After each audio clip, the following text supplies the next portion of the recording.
Welcome back to Mr. English Channel. I'm Emily, and as always, I'm here with my wonderful friend, Paul. Hi, Emily. Hi, everyone. It's great to be back for another episode. I'm excited about our topic today. Me too, Paul. Today, we're going to talk about something that might sound a little bit scary at first, especially for English learners. We're calling it How to Talk First, Think Later. That does sound a bit backwards, doesn't it? Usually we're told to think before we speak. Exactly.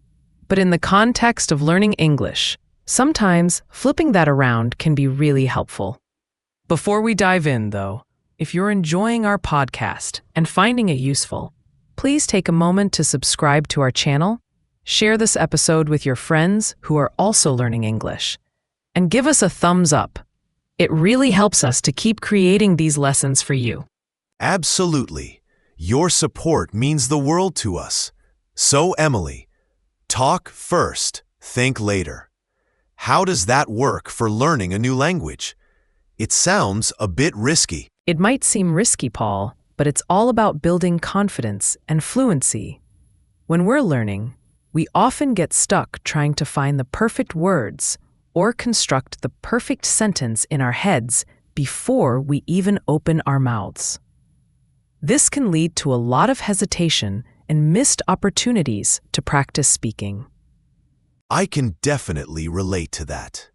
I remember when I was first learning English, I would spend so much time trying to translate everything in my head that by the time I was ready to speak, the conversation had already moved on. Exactly. And that's where the talk first, think later approach comes in. It's about giving yourself permission to speak, even if you're not completely sure about the grammar or vocabulary. The goal is to get comfortable with the act of speaking itself. So it's more about practicing the flow of conversation rather than focusing on perfect accuracy from the very beginning. Precisely. Think of it like learning to ride a bike. You can read all the books you want about how to balance and pedal, but the real learning happens when you actually get on the bike and start pedaling, even if you wobble a bit at first. You might fall, but you'll learn from it and eventually get better. That's a great analogy, Emily.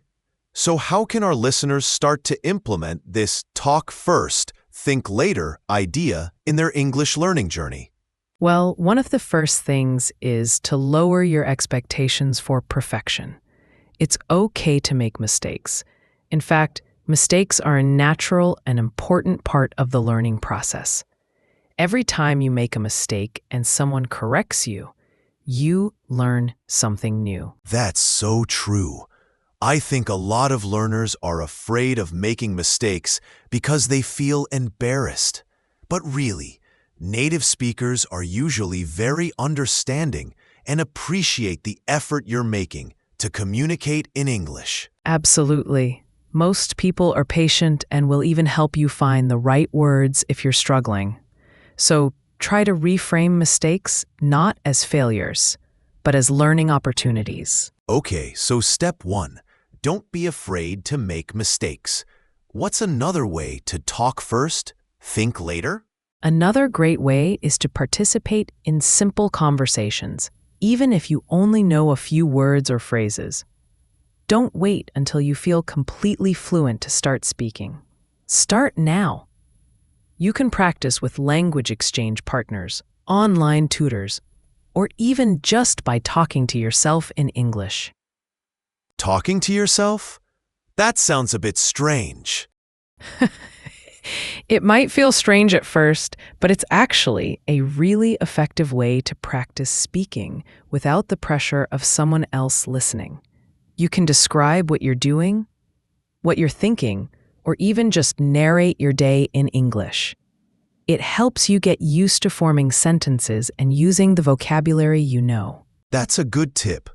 So even if you're just making simple sentences like, I am eating breakfast or the sun is shining, it's still helpful practice.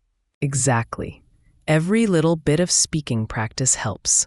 Another thing you can do is to focus on getting your main point across rather than worrying about every single grammatical detail. If someone understands the general idea of what you're trying to say, that's a success. You can always refine your grammar later. So it's about prioritizing communication over perfection, especially in the beginning. Yes, exactly. Think about it. When you're having a conversation in your native language, do you always use perfect grammar? Probably not. We often use slang, incomplete sentences, and we might even make grammatical errors. The most important thing is that we understand each other. That makes a lot of sense. So, when you're speaking English, it's okay to not be perfectly grammatically correct as long as you can communicate your message. Absolutely. And the more you practice speaking, even with mistakes, the more comfortable and confident you'll become. Your fluency will improve naturally over time. What about when you don't know a specific word? What should you do then? That's a great question, Paul. When you don't know a word, don't let it stop you from speaking. Try to use other words you know to describe what you mean. For example, if you don't know the word refrigerator, you could say the cold box where we keep food. That's a good strategy. It encourages you to think creatively with the vocabulary you already have. Exactly. And often, the person you're talking to will understand you perfectly. If not, they can always help you find the right word. It turns into a learning opportunity within the conversation itself. So, it's like improvising with your English. Yes, that's a great way to put it. Think of it as being a bit of an actor or an improviser. You have a basic idea of what you want to say, and you use the tools you have, your current vocabulary and grammar, to express that idea in the moment. I like that. It takes some of the pressure off of having to know everything perfectly before you speak. Definitely. And the more you improvise and speak, the more your vocabulary and grammar will naturally improve. You'll start to pick up new words and phrases from the people you're talking to, and you'll become more familiar with how native speakers construct sentences. So one of the benefits of talking first, thinking later, is that it actually helps you learn more effectively in the long run. What about dealing with nerves? A lot of learners get really nervous about speaking English, especially in front of others. That's completely normal. It's natural to feel a bit anxious when you're doing something new or challenging. One thing that can help with nerves is to start small.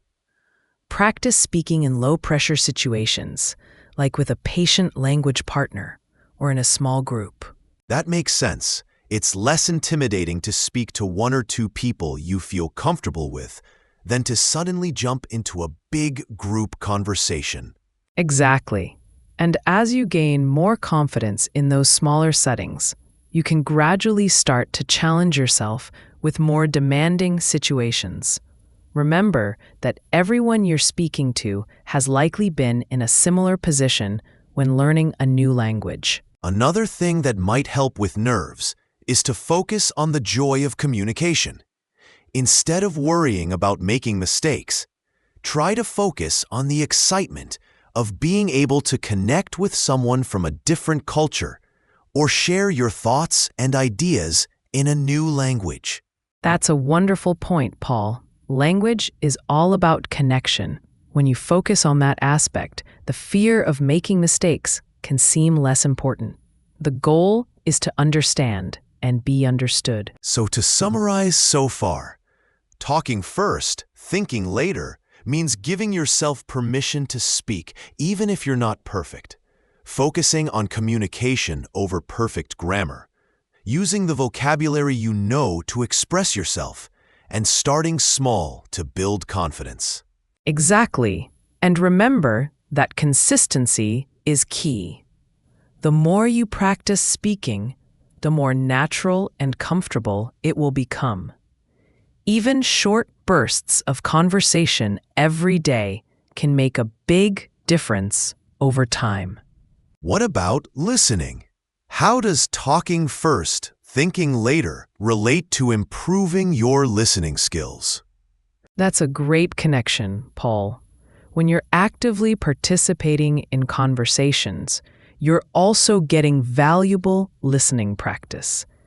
You're learning to understand different accents, speaking speeds, and ways of expressing ideas.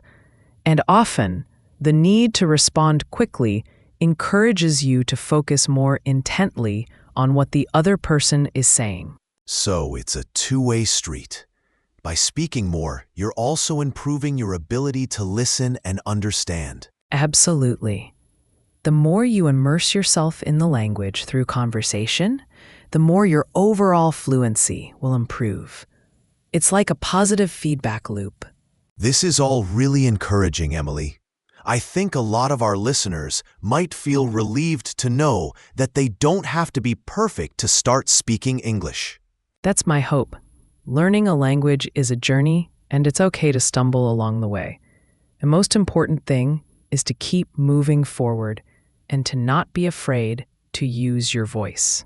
So, if someone is feeling hesitant about speaking English, what's one small thing they can do today to start practicing the talk first, think later approach?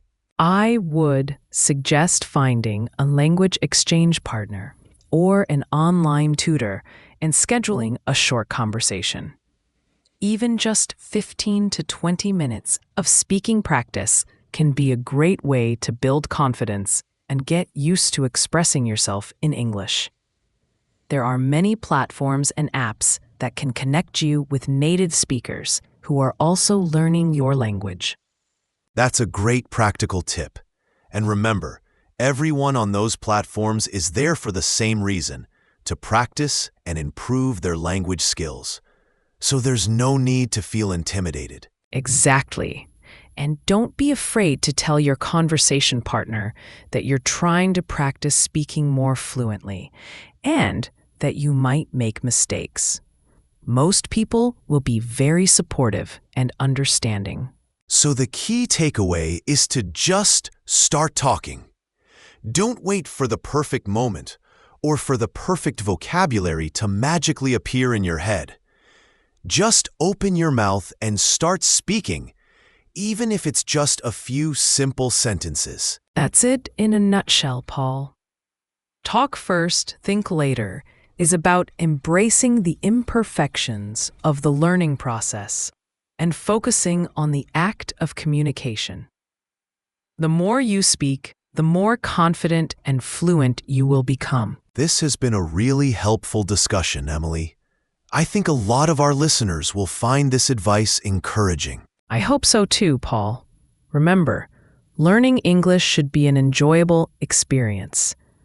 Don't let the fear of making mistakes hold you back from practicing and improving. And on that note, we're coming to the end of another episode of Mr. English Channel. Emily, thank you so much for sharing these valuable insights. My pleasure, Paul. And thank you to all of our wonderful listeners for tuning in. Before we go, just a quick reminder to please subscribe to our channel if you haven't already, share this episode with anyone you think might find it helpful, and leave us a comment below. We'd love to hear your thoughts on this topic and any experiences you've had with speaking English. Yes, we really appreciate your engagement. Let us know if you've ever tried the talk first, think later approach, or if you're planning to give it a go. We're always happy to hear from you. Thanks again for listening, everyone. Bye for now, and happy learning! See you next time.